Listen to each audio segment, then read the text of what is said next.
Halo, selamat sore. Perkenalkan, nama saya Nur Aini dari Prodi Ilmu Komunikasi kelas 2A3. Di sini saya sedang berada di kediaman Bapak RW Desa Kampung Celup Selatan, RT 10 RW 3.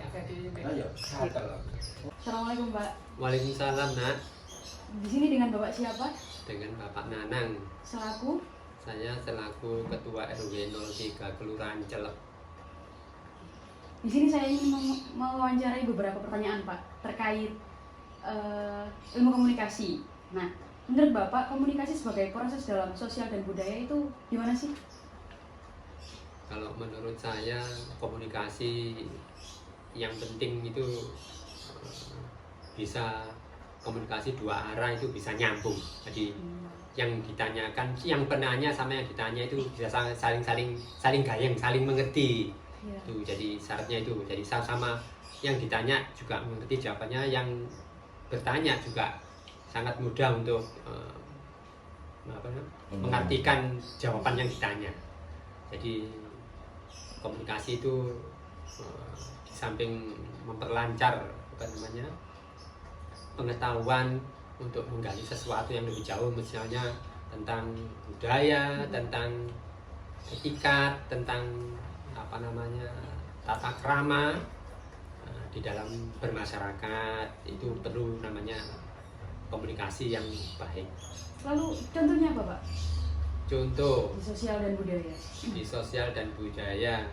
Contoh kalau mbak-mbak ini mau mengadakan suatu lingkungan yang sifatnya aman, tentram, tidak terganggu oleh sesuatu yang bisa menimbulkan ketidaknyamanan, itu semacam contoh tentang pencurian, tindak kriminal. Nah, itu perlu disosialisasikan, dan untuk nanti kalau sudah dijelaskan apa yang menjadi persoalannya, maka harus diwujudkan, yaitu dengan suatu sistem siskamling, agar sosialisasi tentang keamanan dan lingkungan Kamtibnas itu bisa tercapai dengan jalan, yaitu siskamling, ronda, dan lain sebagainya.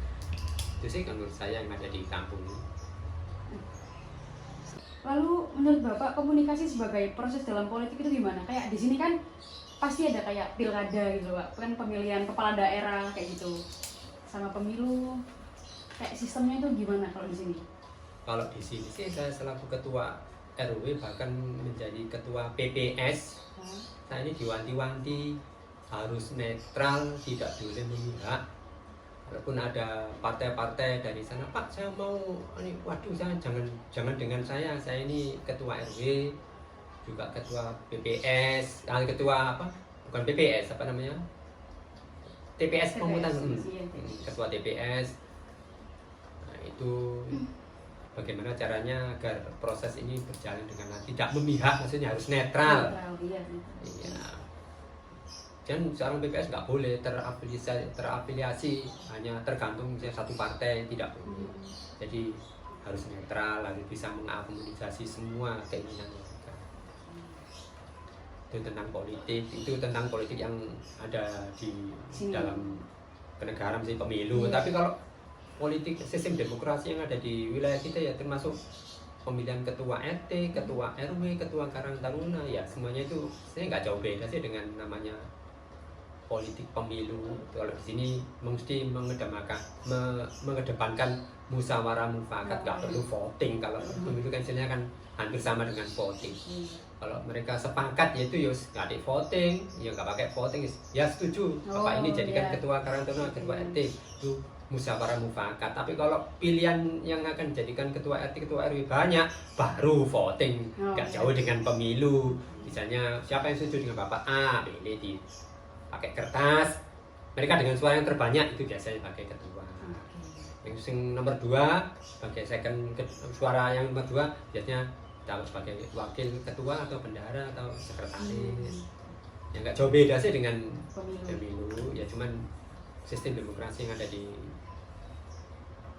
lingkungan yang paling kecil, yaitu pemilihan ketua RT, ketua RW, pemilihan ketua Karang Taruna, dan sebagainya. Itu, Mbak. Lalu pola sistem yang diterapkan Bapak pada masyarakat itu seperti apa, Pak? Ya, mengedepankan sistemnya ya, mengedepankan musyawarah mufakat. Kalau ada sesuatu yang mau disampaikan, jangan diputusi sendiri, ya dikumpulkan warga. Pola sistemnya di sini.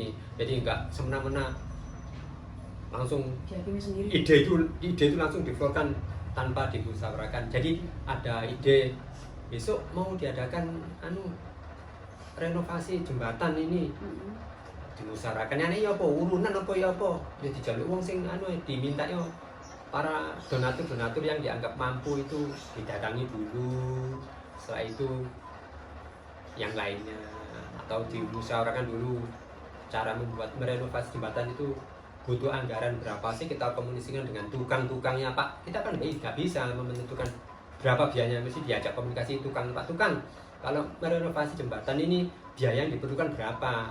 Oh saat ini sekian. Oh berarti katakanlah 5 juta. Nah kita florkan di masyarakat. Kita akan mengadakan renovasi jembatan ini, biaya yang diperlukan informasinya kira-kira kurang lebih 5 juta. Lah monggo 5 juta ini urunan. Dipikul sama ringan, dicincin sama dipikul sama tinggi, dicincin sama ringannya. Terakhir Pak ya, ya.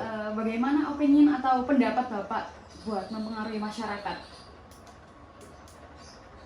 Saya sih tidak pernah mempengaruhinya masyarakat, yang penting bagaimana ideku bisa diterima dengan akal. Saya nggak akan mempengaruhi masyarakat bahwa harus istilahnya ya apa caranya masyarakat itu anti istilahnya kepincur terhadap ide saya nggak akan itu.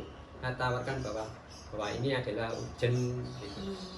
Nggak akan yang istilahnya dirayu sih, tidak. Saya yang penting itu istilahnya kesungguhan, nggak pernah bijui. Oh iya.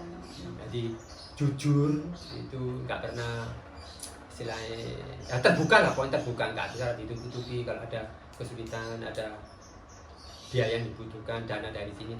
Yang penting ada pelaporannya.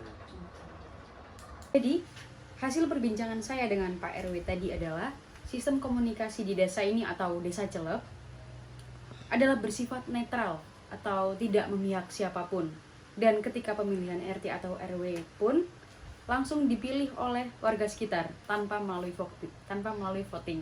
Ya. Kepemimpinan di kampung ini sangat mementingkan suara masyarakat. Jadi apapun hasil keputusannya harus disetujui oleh masyarakat. Terima kasih.